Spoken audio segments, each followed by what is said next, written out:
Bom dia, boa tarde, boa noite.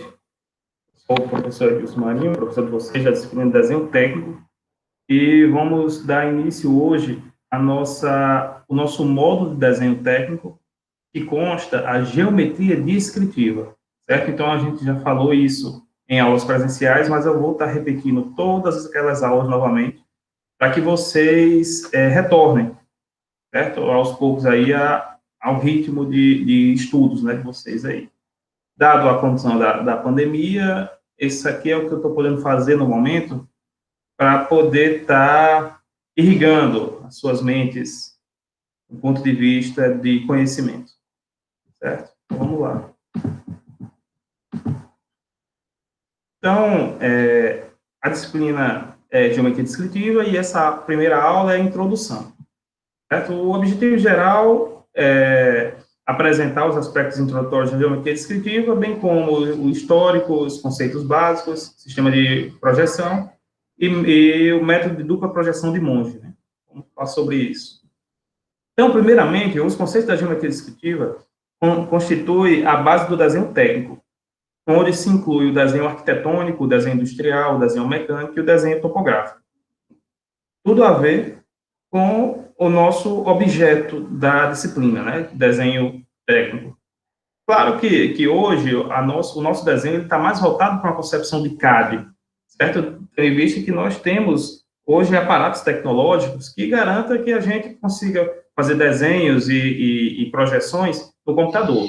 Porém, é bom ter o entendimento de como isso foi criado, né? Então, como foi gerado o desenho técnico? Quais foram os primeiros métodos utilizados para o estudo do desenho técnico? Então, vamos lá.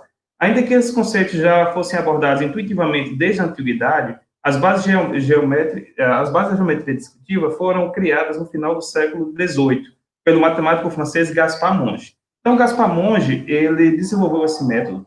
Esse método é único, certo? Só existe esse método.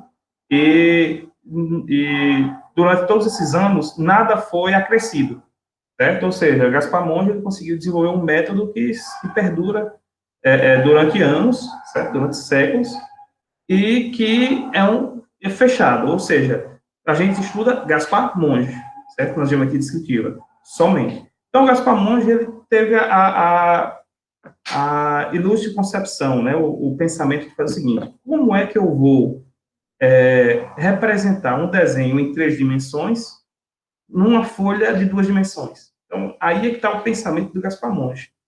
Para isso, aí, houve todo um estudo e uma abstração mental para que a gente entenda o conceito de espaço de Gaspar Monge, que a gente vai falar um pouco mais na frente, e como é dado um certo objeto no espaço. Certo? Então, vamos lá.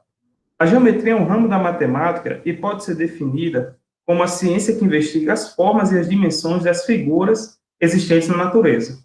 A geometria descritiva, por sua vez, é o ramo da matemática aplicada que tem por objetivo o estudo de objetos tridimensionais, mediante projeções de sólidos em planos. Ou seja, aquilo que a gente faz na parte de desenho técnico, né? A gente pega um desenho mecânico, pega um certo objeto e vai representar ele a partir de vistas, né? Seja uma, duas, três, quatro, cinco ou seis vistas, né?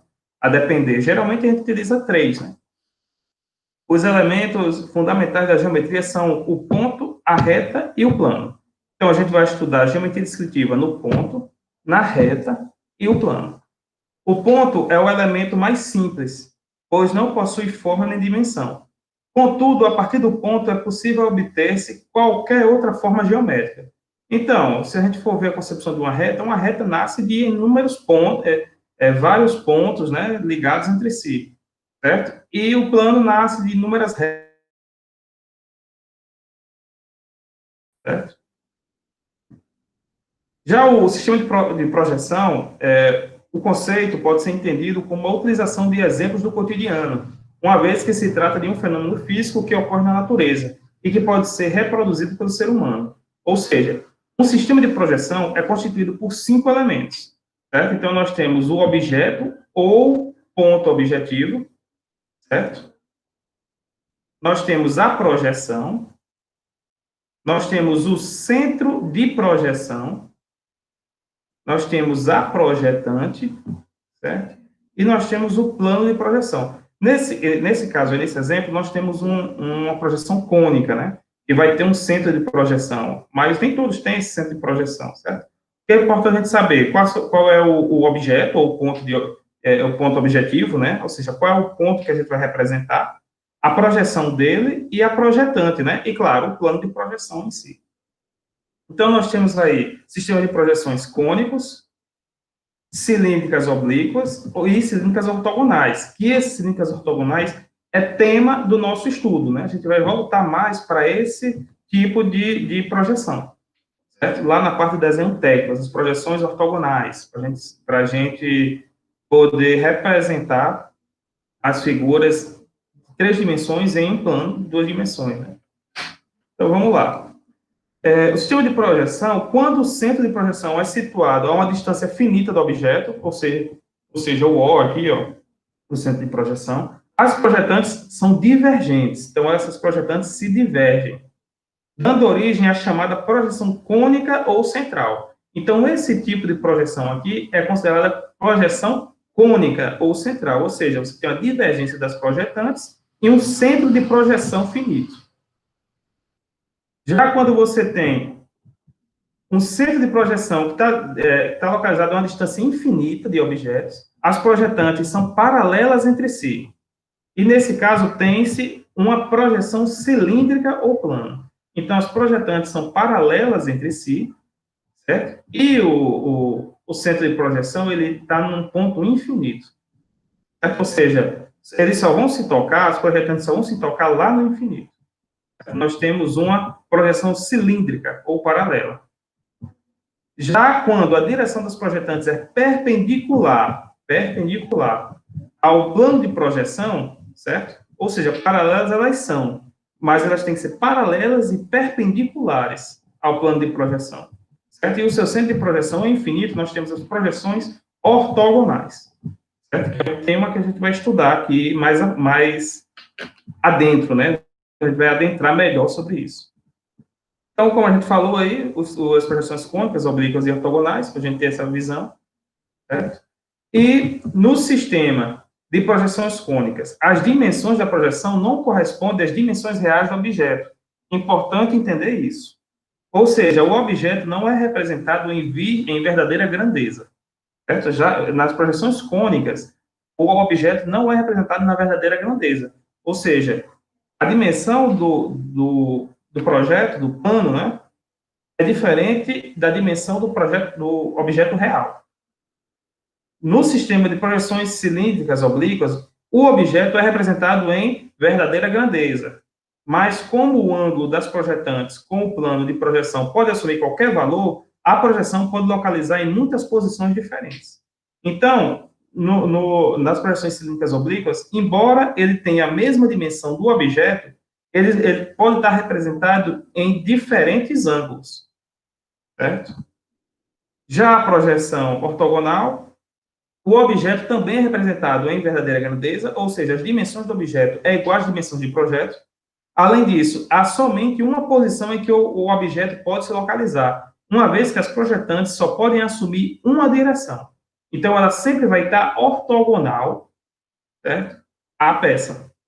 Por esse motivo, o sistema mais utilizado em geometria descritiva e em desenho técnico é o sistema de projeções cilíndricas ortogonais, certo? Então, a utilização das projeções ortogonais é dado por quê? Porque a gente consegue saber onde está a peça, onde está o objeto, porque a projeção dele é ortogonal, certo? E a gente consegue saber que a dimensão do objeto é igual à dimensão da projeção, certo? Lembrar que não fazer confusão na condição de escala, aí já é outra coisa, tá?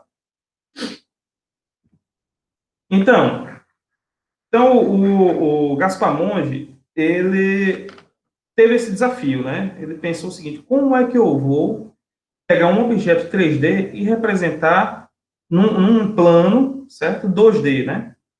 Então, essa foi a grande jogada dele, né? Então, como ele vai fazer isso? Para que ele fizesse isso, ele precisa ter uma concepção de espaço, Então, ele criou uma dimensão, vamos dizer assim. Ele criou um espaço, que a gente vai explicar agora.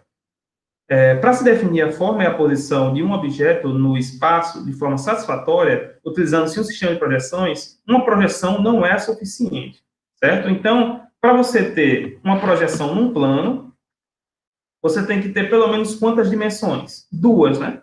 X e Y. Já para você ter no espaço, você tem que ter três, certo? A altura, largura e profundidade.